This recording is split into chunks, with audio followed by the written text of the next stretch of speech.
Para sa mga balitang napapanahon, narito ang bagong San Pablo News Updates. PINMA Education kabalikat sa industrialisasyon ng San Pablo City. Ang PINMA Education ay handang maging kabalikat ng pamahalaang lungsod ng San Pablo tungo sa industrialisasyon.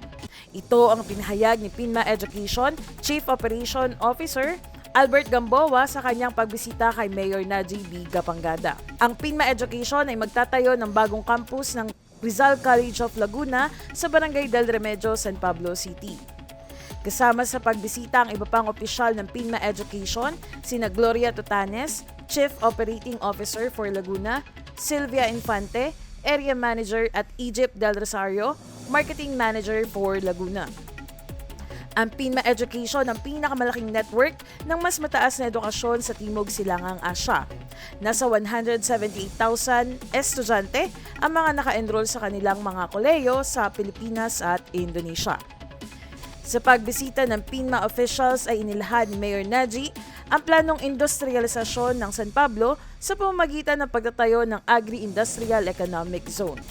Ayon sa alkalde, kailangang ihanda ang mga kabataan ng San Pablo para sa mga kursong kakailanganin ng mga industriyang itatayo sa lungsod.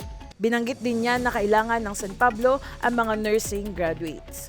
Bilang tugon, inilahad ni Ginoong Gamboa kung paano makakatulong ang PINMA Education sa industrialisasyon ng San Pablo. Katawa na na-mention yun ni Mayor, especially that nasa early stage kami ng pagpaplano sa campus natin dito sa San Pablo. So, given industrialization, in 2 years, tinanong natin si Mayor, ano kaya yung hinahanap ng mga trabaho ng mga industrial parks, kumpanya sa industrial parks. And connected dito kung ano yung i-offer namin na programa later on. Science and technology related courses. And na-mention ni Mayor yung pag-o-offer ng engineering, whether it's civil, mechanical, or electrical. So, given sa mga plano po na yon sa San Pablo, doon kami papasok kung paano namin maiko-connecta, kung ano yung mga programa na bubuksan namin or i-offer namin. But one thing that's clear for us is kung anong nangyayari sa Calamba ngayon. Marami ding may industrial park din sa Calamba and nakakakuha kami ng mga bata ng estudyante na nagkatrabaho at gusto nilang makatapos ng kolehiyo. So, I think isa rin yun sa tututukan namin ng pansin na magkaroon ng flexible schedule para sa mga programs na i-offer namin in the future para hindi maging balakid sa oras ng pagtatrabaho ng estudyante yung oras nila sa pag-aaral.